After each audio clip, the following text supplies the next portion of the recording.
नमस्कार, मैं हूँ जितेंद्र कुमार, अंतर्राष्ट्रीय जनाधिकार मीडिया जिला संवाददाता मऊ। और आज हम लोग निकले हैं क्षेत्र में, यहाँ सेल्फी पॉइंट के पास है। उसमें हमारे साथ हैं यहाँ के माने जाने हस्ती गुप्ता जी, और इनसे आज हम कुछ सवाल करेंगे कि क्या माहौल चल रहा है चुनाव का, और इस समय देश और प्रदेश की जो वास्तु स्थिति है, इन परिस्थितियों के लेके रुझान किसकी तरफ जाएगा वो बताएंगे। गुप्ता जी, आप अपना परिचय दें। विजय कुमार गुप्ता, भारतीय जनता पार्टी से जुड़ा हुआ हूँ। अच्छा, तो क्या बताइए, कैसा रहेगा? भारतीय जनता पार्टी तो सुनने में आ रहा है यहाँ से टिकट ही नहीं दी है किसी को। टिकट भाई गठबंधन में जो सुहेल देव आल्टी ओम प्रकाश राजभर लड़ रहे हैं जी जी, हाँ घोसी लोकसभा से, हाँ।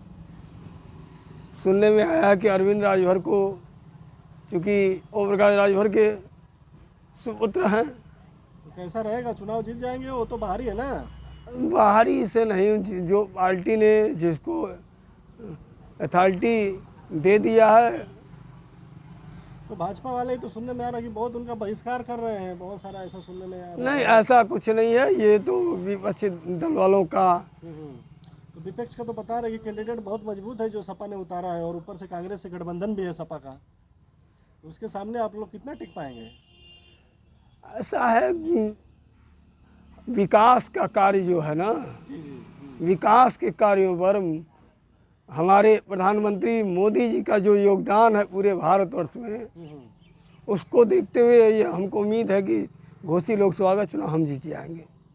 अच्छा, विकास में कौन कौन से मुद्दे रहेंगे कि आपने क्या क्या विकास किया है? आप क्या क्या बताएंगे? अरे, आवास का मुद्दा है, उज्ज्वला गैस योजना है, तमाम ऐसे मुद्दे हैं गरीबों के लिए। लेकिन बेरोजगारों को तो बोल रहे कि रोजगार ही नहीं मिल रहा है, बेरोजगार परेशान है। 50,000 भर्ती निकली है, 5 लाख कितना आवेदन आया था, वो भी भर्ती निरस्त कर दी गई है, पोस्टपोन्ड कर दी गई है।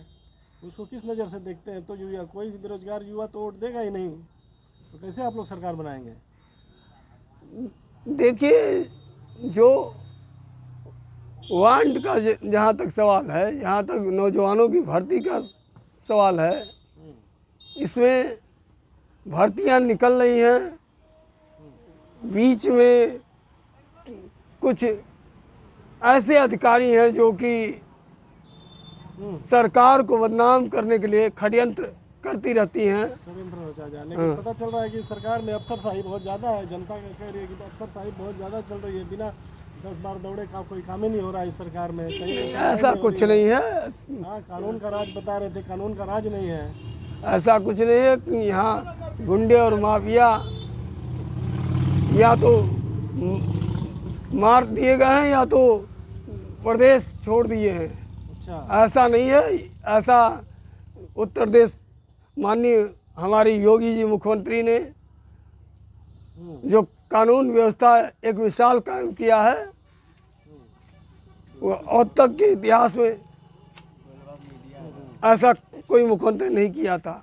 नहीं, ऐसा तो नहीं लग रहा है। हमारे समाजवादी पार्टी से हम तो बोल रहे हैं कि बहुत सरकार कुछ भी नहीं कर रही है, सिर्फ प्रोपेगेंडा फैला रही है। क्या कहना चाहेंगे आप? इस बार घोसी चुनाव में किसकी जीत होगी? हम नहीं बताएंगे भैया, उसके बारे में हाथ जोड़ते हैं। हाँ, आपको चुनाव से कोई लेना देना नहीं, वोट नहीं मारने जाएंगे। वोट तो देंगे, हाँ। किसी को देंगे वो कहाँ जाने। हाँ, वोट देना है ना। हाँ, वोटियर तो है। वोटियर है, तो इसके पहले किसको वोट दिए थे? किसको वोट दिए थे? ऐसे सीधे बैठिए। ये बोला ना तो जेल ना जाएंगे। किसको वोट दिए थे पिछले बार? हो गया था। अरे छोड़ो आप लोग बताइए, हम किसी को दिए थे नहीं दिए थे उसके। तो इस बार क्या लग रहा है आपको? इस बार कौन जीतेगी? साइकिल जीतेगी या क्या छड़ी जीतेगी? नहीं है, कौन जीतेगा हमको मालूम ही नहीं है। क्या माहौल चल रहा है इस बार? जानकारी नहीं सर जी, हमको जानकारी नहीं कौन हारेगा कौन जीतेगा। दोनों पार्टी तो वही है।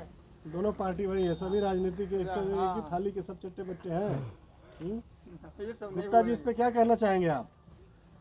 अरे भाई, उनका अपना मत है, अपना विचार है, अपना अपना मत देना है। और अगर वो बयान दे रहे हैं तो वो अपने विवेक के अनुसार उनको ये लग रहा होगा कि कहीं ना कहीं महंगाई बढ़ी है, क्या कहना चाहेंगे आप? हम नहीं बोलेंगे सर, कुछ बार नहीं बोलेंगे। आप क्या बोलेंगे? महंगाई चरम सीमा पे है। 100 देखिए, महंगाई का जहाँ तक सवाल है, ये महंगाई ये आज की महंगाई नहीं है, ये कांग्रेस के शासन काल में भी महंगाई रही है। और महंगाई पर कोई सरकार अंकुश नहीं लगा सकती। अच्छा, तो सर फिर महंगाई को अंकुश नहीं लगाएंगे तो सरकार लोग इसीलिए चुन के देते हैं। पहले बताया कि प्याज का दाम बढ़ा तो सरकारें गिर गई, पुराना इतिहास है। यहाँ तो पेट्रोल का डीजल का दाम 100 पार हो गया है, इस पे क्या कहना चाहेंगे आप? अरे डीजल जो है वो तो अंतर्राष्ट्रीय बाज़ारों में जब उतार चढ़ाव होता है तो डीजल घटता बढ़ता रहता है। अच्छा अच्छा। डीजल कोई भारत में थोड़े पैदा होता है, डीजल पेट्रोल भारत में तो वो तो अंतर्राष्ट्रीय बाज़ारों से आता है। अच्छा अच्छा। तो इस समय घोसी का माहौल आपको कैसा दिख रहा है? सीधा पक्ष में आ रहा है कि घोसी हम कांटे की टक्कर है? नहीं, लोकसभा का चुनाव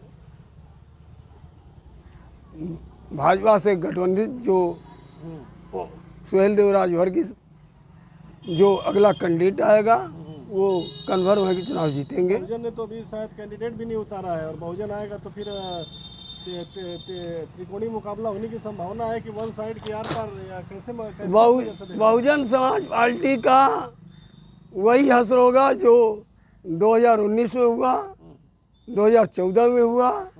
खाता तक नहीं खुलेगी।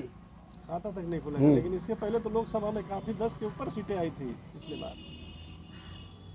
अरे वो कैसे वो चुनाव जीते हैं, लेकिन वो परिस्थिति अलग थी। उस समय ये गठबंधन करके चुनाव जो 10 सीटें इन्होंने बसपा ने जीता था वो गठबंधन से जीता था, लेकिन इस बार तो किसी का गठबंधन है नहीं। नहीं, कांग्रेस और सपा का तो गठबंधन है। नहीं, ये जो सपा और बसपा का पैक्ट था ना, अच्छा अच्छा, हाँ हाँ हाँ, लेकिन इस चुनाव में तो है नहीं। जी जी जी। यानी कि सीधा सीधा 80 पार हो जाएगा इस बार, 80 के 80 सीटें जीतेंगे आप लोग? हाँ हाँ, इसमें नहीं, नारा दे रहे हैं कोई लोग कि 400 पार, यूपी में 80 की 80 सीटें हम जीतेंगे। इस पे आपका क्या मत है?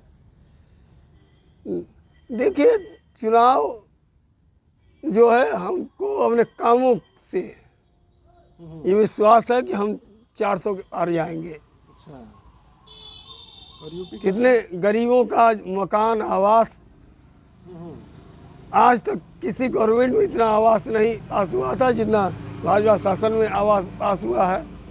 लोगों के खाते में सीधे पैसा आवास का गया।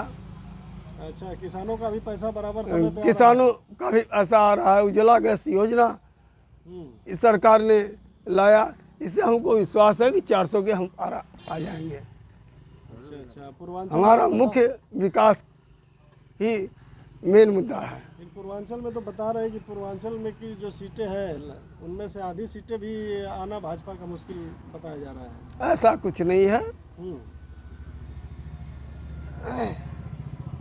सर्वे हम लोगों ने भदोही भी किया है, बनारस भी किया है, जहाँ भी गए हैं तो ये लग रहा है कि पुनः मोदी की सरकार फिर आ रही है।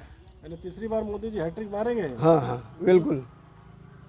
तो 300 पार का, यानी तीसरी बार की हैट्रिक कैसे लगेगी? 300 पार होगी कि 400 पार होगी? 400 पार होगी। तो आप देख रहे थे अंतर्राष्ट्रीय जनाधिकार मीडिया। ये हमारे गुप्ता जी हैं, काफ़ी यहाँ के चर्चित है और काफ़ी क्षेत्र में इनका आवागमन रहता है, और इस हिसाब से इन्होंने अपना आकलन दिया है, और आशा करेंगे कि आप लोगों का भी दिन शुभ हो। धन्यवाद गुप्ता जी।